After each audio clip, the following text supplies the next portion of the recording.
የጌታ ጸጋና ሰላም ይብዛላችሁ በያላችሁበት እግዚአብሔር ቤተሰቦች ዛሬም ደግሞ አዲስ የምንማረውን ትምህርት ይዘን ተገኝተናል።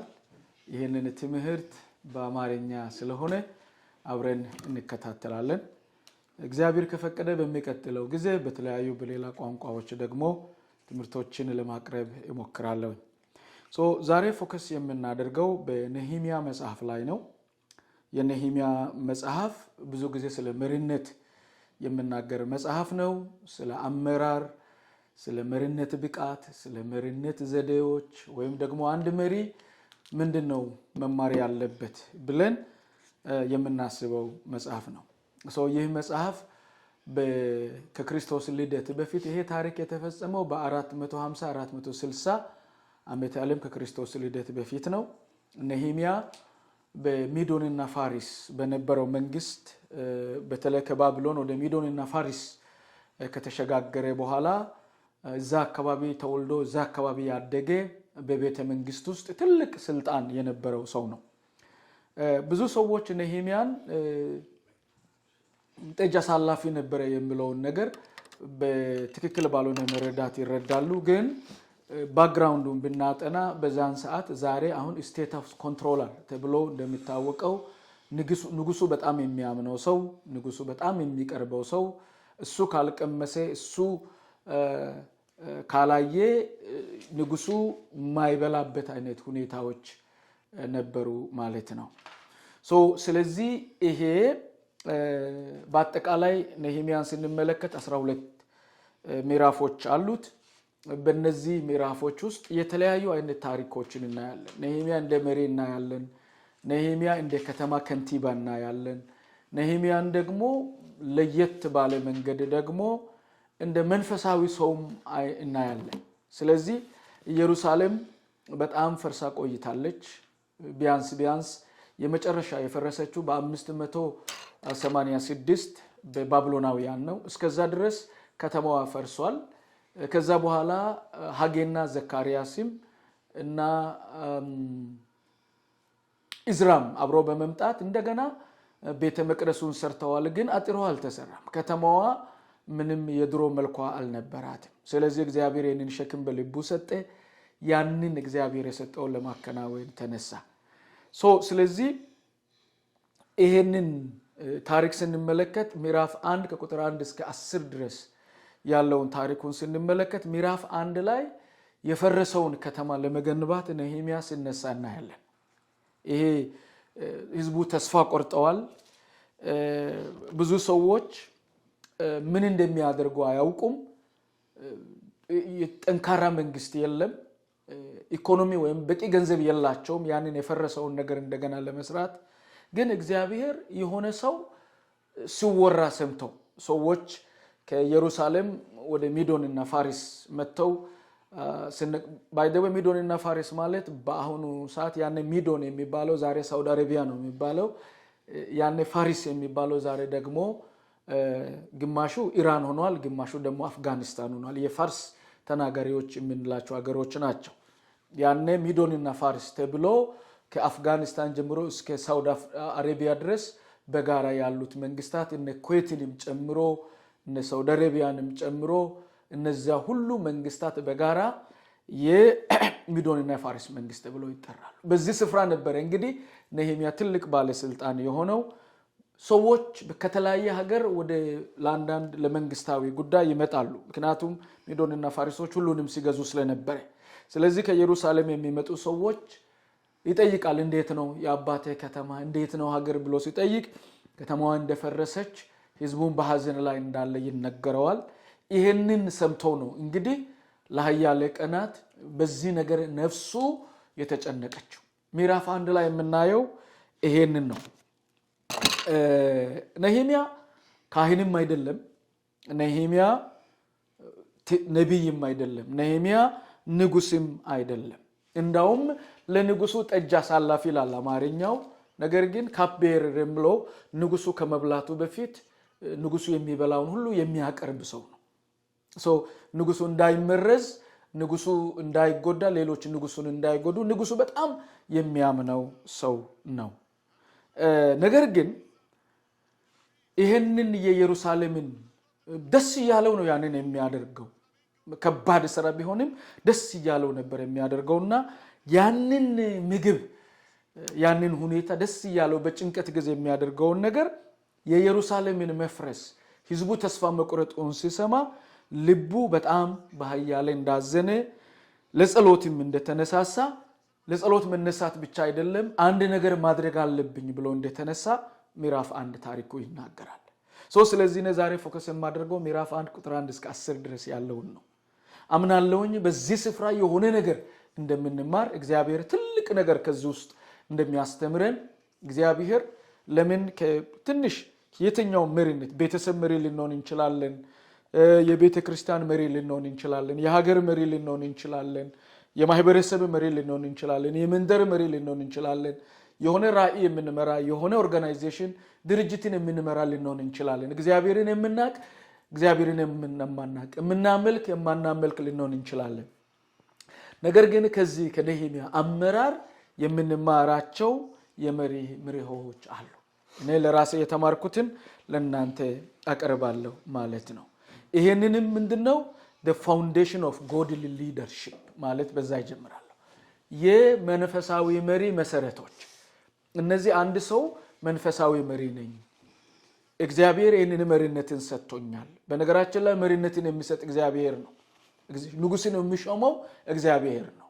ሰዎች ካርድ ሊጥሉ ይችላሉ ሰዎች በወታደራዊ መፈንቅለ መንግስት ሊያደርጉ ይችላሉ በየትኛው መንግስት እኛ እንደምናምነው በሮሜ 13 ቁጥር 1 እስከ 3 ባለው ስናነብ የሚሾመው ስልጣን የሚሰጠው ከእግዚአብሔር ዘንድ ነው የሚያወርደውም ደግሞ እግዚአብሔር ነው። ጊዜው ስለዚህ ያ ትልቁ ሰውዬ ይወርዳል።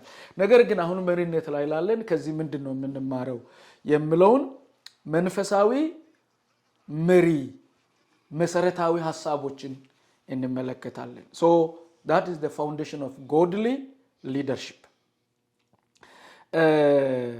ይሄ ፕሪንሲፕል ነው እያንዳንዱ የቤተ ክርስቲያን መሪ በተለይ በእግዚአብሔር መንግስት ውስጥ የምናገለግል ቤተሰብን የምንመራ በአጠቃላይ ክርስቲያን ይሆን ቢዝነስን የምንመራ ሰዎች እነዚህን መሪዎችን ተግባራዊ ብናደርግ ጥሩ መንፈሳዊ መሪ ልንሆን እንችላለን። መንፈሳዊ መሪ ማለት መንፈሳዊ ህዝብ ብቻ የሚመራ አይደለም ማለት ነው። ስለዚህ በአጠቃላይ በኔ ኖት ውስጥ ለዛሬ ፎከስ የማደርግባቸው 6 መሰረታዊ መሪዎች አሉ። እነዛን 6ቱን መሰረታዊ መሪዎችን አሳጥሬ አቀርባለሁ። ከነህምያ የምንማረው የመንፈሳዊ መሪ መሰረቶች አንደኛ መንፈሳዊ መሪ ስለሌላ የሚሰማው ሊሆን ይገባል። ለሌላ የሚያስብ ለሌላ የሚያስብ በምንልበት ጊዜ ኢየሩሳሌም መፍረሷን ሰምቷል። በሮቿ መገነጣጠላቸውን በእሳት መቃጠላቸውን ሰምቷል። ያንን ከአይሁድ ወደ ሚዶንና ፋርስ ከመጡ አይሁዶች ነው የሰማው። ያ የሰማው ነገር በተለይ የህዝቡ ውርደት የህዝቡ ዝቅ ብሎ መሄድ አሳዝኖታል ማለት ነው። ስለዚህ እግዚአብሔር እንዲጠቀመው አንድን ሰው ሲያነሳ መጀመሪያ ለልቡ ሸክምን ይሰጣል። ሰዎች ስለመረጡን አይደለም። እግዚአብሔር ሸክምን ካልሰጠ መንፈሳዊ መሪ መሆን አይቻልም። ስለዚህ መንፈሳዊ ሊሆን ይችላል ስሜቱን የሚቀሰቅስ ነገር ይችላል ፊዚካሊ ሊሆን ይችላል። መንፈሳዊ መሪ የሚጀምረው መጀመሪያ በኮምፓሽን ነው ለሌሎች በመራራት ነው። ሰውን ስንመራ ሰውን ስናገለግል ሊታየን የሚገባ የሚጀምረው ምን ያህል ይራራላቸዋለሁ ምን ያህል ውስጤን ይበሉኛል ያሉበት ሁኔታ ምን ያህል ያሳዝኑኛል። አንዳንድ ጊዜ መንፈሳዊ መሪ የሆነ ምንም እንከን የሌለባቸው ሰዎችን መምራት ይፈልጋል። ጉድለት የሌላቸው በቃ በሁሉ ነገር ፐርፌክት የሆኑትን እነዛ አይደለም አዝነው ቆዝመው በተለያየ ነገር የተያዙ በተለያየ እስራት ውስጥ ያሉ ሰዎችን እግዚአብሔር ያንን ሲያሳየን ለነሱ በመራራት እንጀምራለን። ይሄ የመጀመሪያው ነገር ነው።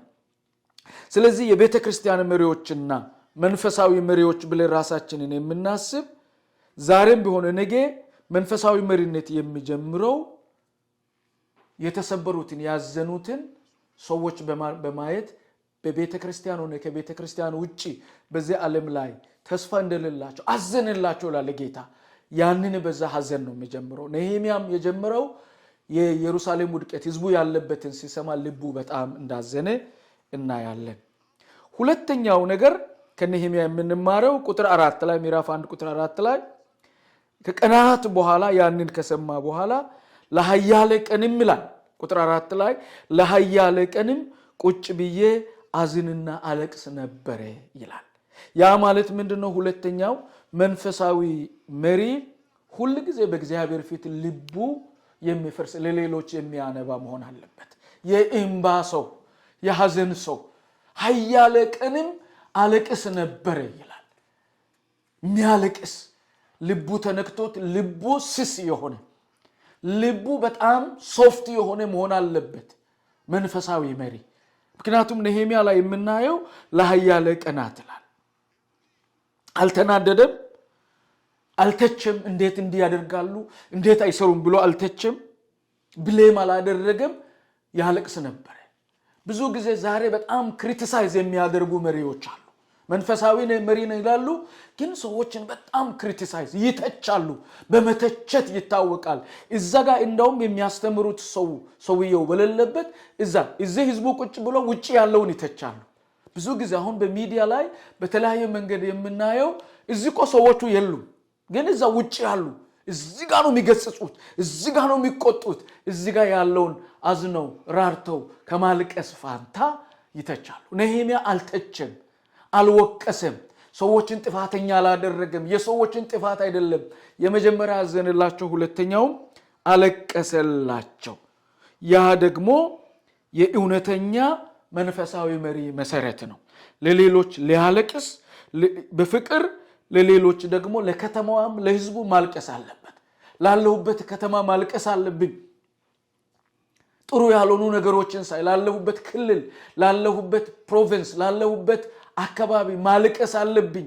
የማየው ነገር የሚያስለቅሰኝ እንጂ ለመተቸት ብቻ አይደለም የምነሳው ነው። የሚገርማችሁ ነገር ብዙ ሰው ዛሬ ዕውቅናን የሚያገኘው ብሌም በመስጠት ነው። መንግስትን ይወቅሳል፣ ህዝብን ይወቅሳል። በዛ ትችት በመተቸት ታዋቂነትን ያገኛል። ሰዎች ደግሞ ተቺዎች በጣም ይወዳሉ። ነህምያ ግን ያለቅስ ነበረ።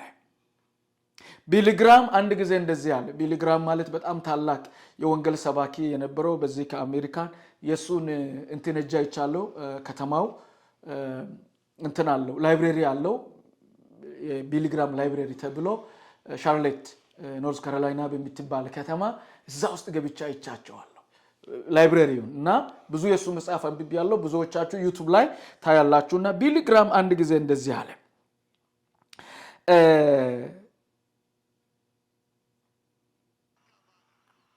እግዚአብሔር ብዙ ዕውቀት ያላቸው ሰዎች አይደለም ዓለማችን የምትፈልገው አለ። ዓለማችን የሚቀይሩ ታለንትድ የሆኑ ሰዎች ብቻ ሳይሆን ዓለማችን የሚቀይሩ ልባቸው በእግዚአብሔር ነገር ተነክቶ ለሌሎች የሚያዝኑ የሚያለቅሱ ከዛ መነሻ አድርገው መፍትሄ የሚፈልጉ ናቸው አለ። እንደዛ ነው ያለው። ታለንትድ ሰዎች ብቻ አይደለም ዓለምን የሚቀይሩ ሩህሩ ሰዎች ናቸው የሚለውን ቢሊግራም ተናግሯል። ስለዚህ ነው ወገኖች ዛሬ ስለምናየው ነገር ምን ያህል ሐዘን ይሰማናል። በከተማችን የምናየው ምን ያህል ሐዘን ይሰማናል። በሀገር የምናየው ምን ያህል ሐዘን ይሰማናል። በጣም ብዙ ከተሞችን እጃለሁ እግዚአብሔር ረድቶኝ የተለያዩ ከተሞችን በጣም ሲታዩ በጣም የሚያሳዝኑ አሉ ከተሞች አሉ። በጣም ግለሰቦች አሉ በጣም የሚያሳዝኑ በጣም ልብ የሚነኩ ነገሮች። እነሱን ስናይ ልንፈርድባቸው ልንኮንናቸው ሳይሆን ነህምያ የፈረሰውን ነገር ሲያይ የፈረሰውን ከተማ እየፈረሰ ያለውን ህዝብ ሐዘን ውስጥ ያለውን ሲያይ በሐዘን ነው የጀመረው ማለት ነው። እውነተኛ ተሐድሶ የሚመጣው በሐዘን ተነክተው በእግዚአብሔር ፊት ወድቆ በሚያለቅሱ ሰዎች ነው እንጂ በተቺዎች ለውጥ አይመጣም። ብሌም በሚያደርጉ ሌላውን በሚወቅሱ ሌላውን ተጠያቂ በሚያደርጉ ለደረሰው ጥፋት ሌላውን ተጠያቂ በሚያደርጉ ሰዎች አይነሳም። ሶስተኛው መንፈሳዊ መሪዎች በጸሎት የሚያምኑ ናቸው። ከቁጥር 4 ጀምሮ እስከ 6 ድረስ በሰማይ አምላክ በእግዚአብሔር ፊት ጸለይኩ ይላል። ነህምያ ነገሩን ሲሰማ ለስብሰባ ለአጀንዳ ሰዎችን አልሰበሰበም። ለሃያለ ቀንም ቅድም አለቀስኩላል በሰማይ አምላክ በእግዚአብሔር ፊት ይጸልይ ነበር። በጸሎት የሚያምኑ መሆን አለባቸው። በጾም የሚያምኑ በእግዚአብሔር ፊት በመውደቅ የእግዚአብሔርን ሐሳብ ለመረዳት ይፈልጋሉ ብሎ የሚያምኑ መሆን አለባቸው። በጸሎት ሁሉ ነገር ይቀየራል፣ ሁሉ ነገር ይሰራል ብሎ መሆን አለባቸው። ጸሎት የመንፈሳዊ ሰው መሰረት መሆን አለበት። ይሄንን በመናደርግበት ጊዜ መንፈሳዊ መሪ እንሆናለን ማለት ነው። በጸሎት ውስጥ ነው ጥበብን የምናገኘው። በጸሎት ውስጥ ነው ወገኖች ሆይ ኃይልን የምናገኘው። በጸሎት ውስጥ ነው ድፍረትን የምናገኘው። ስንጸልይ ነው እግዚአብሔር ዳይሬክሽንን የሚሰጠን። ያልጠበቅነው ዳይሬክሽን ይሰጠናል።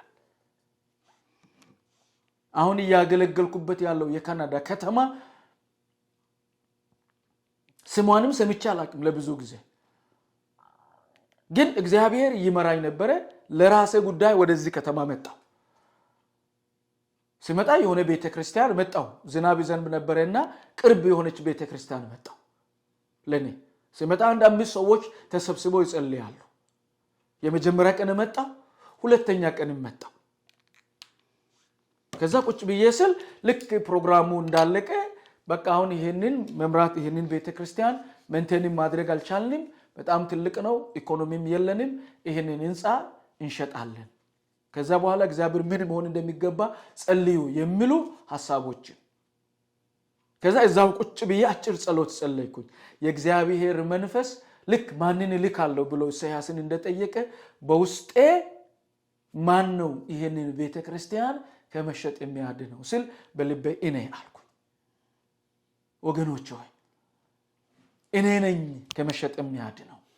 እግዚአብሔር ወደዚህ ከተማ የላከኝ ለዚህ ነው። አካባቢው በጣም ከባድ ነው። በጣም ብዙ ሆምሌሶች ያሉበት ነው። አንዳንድ ጊዜ ወደ ውጭ ስንመጣ በጣም ብዙ መስኮቶች መኪና የሚሰበርበት ነው። ከዛ ጸለይኩ። ይሄ ማለት የዛሬ 7 ዓመት ማለት ነው፣ የዛሬ 6 ዓመት። ዛሬ እንደዛ የሚያስብ የለም። ቤተክርስቲያን እያደገች ሰዎች እየተጨመሩ ሰዎች እያመኑ እየተጠመቁ የሚገኙበት ሁኔታ አለ ማለት ነው። ስለዚህ መንፈሳዊ መሪ ሲጸልይ እግዚአብሔር ይመራዋል። አንዳንድ ጊዜ የማይመስሉ ነገሮች፣ የፈረሱ የመሰሉ ነገሮች፣ ተስፋ የሌላቸው ነገሮች በጸሎት ውስጥ ይታደሳሉ። ያለ ጸሎት የምናደርጋቸው መንፈሳዊ እንቅስቃሴዎች ባዶ ተግባራት ናቸው። ስለዚህ አንድ ሰው እግዚአብሔር እንዲጠቀምበት ከፈለገ፣ እግዚአብሔር ያንን ስራ ውስጥ እንዲገባ ከፈለገ በጣም ምንም ባይኖር እየጨለመ ቢሄድ እየፈረሰ ያለ ነገር ሲያይ በጸሎት ማመን አለበት። በሚታየው ነገር ብቻ አይደለም። በጸሎት ካላመነ አገልግሎቱ እየተዳከመ ይሄዳል ማለት ነው። ስለዚህ ነህምያ ያንን ነው ያደረገው። አራተኛው ነህምያ ያደረገው ነገር ምንድነው? የሚገርማችሁ ነገር ኦነስት የሆነ ስለራሱ ስለ ህዝቡ በእግዚአብሔር ፊት ንስሐ ገባ። ስለ ቁጥር 6 እስከ 7 ላይ ሲታዩ ስለ ራስና ስለ አባቶችም ቤት በአንተ ፊት ኃጢአት አድርገናል ይላል። ራሱን ተጠያቂ አድርጓል። አልነበረም እኮ እሱ አልተወለደም። ነህምያ አልተወለደም የኢየሩሳሌም ቅጥር ሲፈርስ። ምክንያቱም አሁን 460 ዓመት ዓለም ላይ ነው። ቅጥሩ የፈረሰው ከ120 ዓመት በፊት ነው። ከ126 ዓመት በፊት ነበር ያ ቅጥር የፈረሰው። ነህምያ አልነበረም፣ በቦታው አልነበረም፣ ኮንትሪቢዩት አላደረገም፣ ግን ኃላፊነትን ወስዷል። ወገኖቼ ሆይ ይሄ ነው መንፈሳዊ መሪነትን፣ የሌሎችን ሸክም የሚሸከም መሆን አለበት። እኔና አባቶቼ ኃጢአት ሰርተናል አለ፣ በድለናል አለ። ወደ ሌሎች ጣቱን አልጠቆመም፣ ወደ አባቶች አልከሰሰም፣ ሌላ ቸርች ሌላ ቤተክርስቲያን ተጠያቂ አላደረገም። ወገኖች ሆይ ዘረኝነትን ስናስብ እኛ መንፈሳዊ መሪዎች ለቤተ ክርስቲያን ዘረኝነት ቤተ ክርስቲያኑ እንዲስፋፋ ትልቅ አስተዋጽኦ አድርገናል። መንፈሳዊ አገልግሎት እንዲበላሽ ከኛ በፊት የነበሩ ከኔ ኋላ ላለው ትውልድ ያበላሸውት ነገር አለ። አሁን ላለው ትውልድ ለሚበላሸው ጥሩ ላልሆነው ነገር ሁሉ ሌሎችን አይደለም ራሳችን ተጠያቂ ማድረግን መማር አለብን። መንፈሳዊ መሪዎች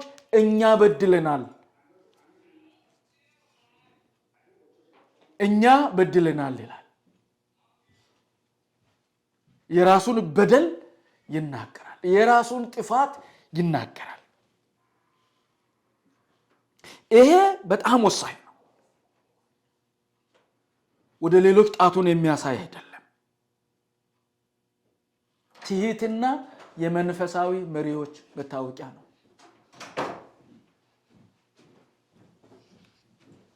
ትህትና የመንፈሳዊ መሪነት መታወቂያና መገለጫ ነው። አምስተኛ ነምበር 5 መንፈሳዊ መሪነትን የእግዚአብሔርን ቃልና የእግዚአብሔርን ተስፋ ቃል በደንብ ያውቃሉ። ነህምያ ቁጥር 8 እና 9 ላይ እግዚአብሔር ሆይ ለአባቶች የገባውን ተስፋ ቃል አስታውስ እያለ ሲናገር እናያለን። ለባሪያ ለሙሴ የሰጠህን ሕግ አስታውስ ይለዋል። ቃሉን ይዞ ነው የሚጸልየው። እግዚአብሔር የገባውን ተስፋ ቃል ይዞ ነው የጸለየው። እግዚአብሔር ለሙሴ ይሄ ሕዝብ ቢታዘዘኝ ይሄ ምድር መልካም ይሆናል ለበረከት ይሆናል ብሎ እግዚአብሔር ለሙሴ የሰጠውን ተስፋ ቃል ይዞ ነው የሚጸልየው። ስለዚህ የመጀመሪያው ነገር ባለመታዘዝ የሚመጣውን ቅጣት ያውቃል። ሰዎች ንስሐ ገብተው ወደ እግዚአብሔር ሲመለሱ እግዚአብሔር ደግሞ ከሕዝቡ ጋር ሆኖ ሌላ ታድሶ እንደሚመጣም ያውቃል። እግዚአብሔር የተስፋ ቃሉንም እንደሚጠብቅ ነህምያ በደንብ ያውቃል። እነዚህ ነገሮች ምን እንደሆኑ አደረገው ማለት ነው። እግዚአብሔር አምላክ ፊት ተስፋ ቃሉን ይዞ እንዲቆም አደረገ። ያውቃል ማለት ነው። መንፈሳዊ መሪ እግዚአብሔር የገባውን አልተውም ያለውን እግዚአብሔር የገባውን እስከ ዓለም ፍጻሜ ድረስ ከናንተ ጋር ነኝ ያለው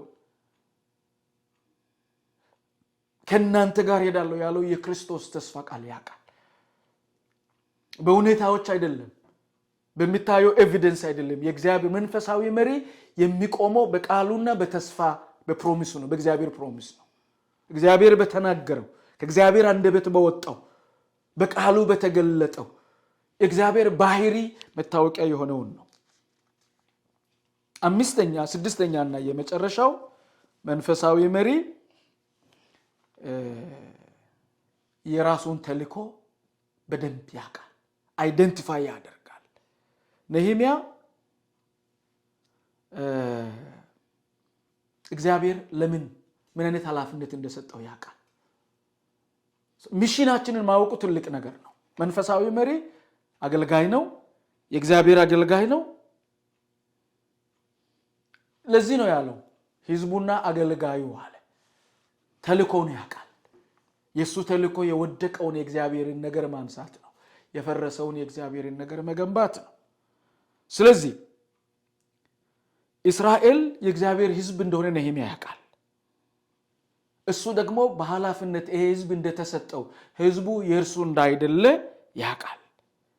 እሱ የሕዝቡ አለቃ እንዳይሆን ንብረቱ እንዳይደሉ ያውቃል። የኔ የሚል ነገር የለውም።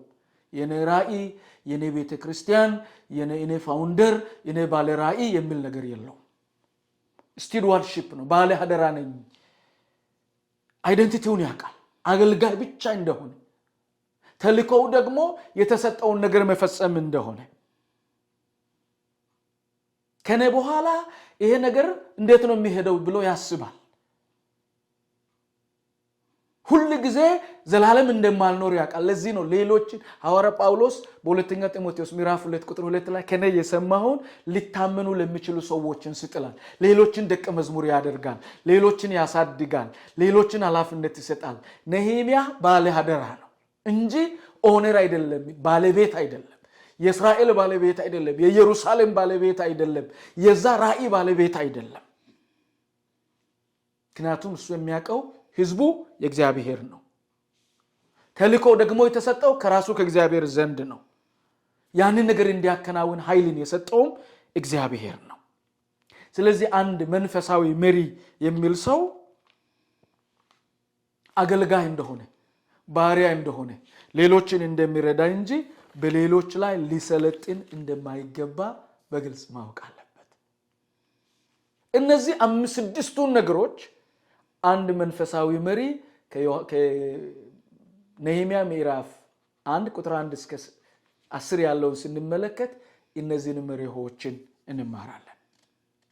አምናለሁ ይህንን ቪዲዮ ቁጭ ብለን ካየን ባለንበት ስፍራ ስለ መንፈሳዊ መሪነት እነዚህን ጥቂት ነገሮችን ልንረዳ እንችላለን። እግዚአብሔር አምላክ ይባርካችሁ። ይሄ አፕሊግሬም ሚዲያ ነው። በተለያየ ቋንቋ እናቀርባለን። ይሄንን ዛሬ በዚሁ ጨረስኩ። የእግዚአብሔር ሰላም ከሁላችሁ ጋር ይሁን። አሜን።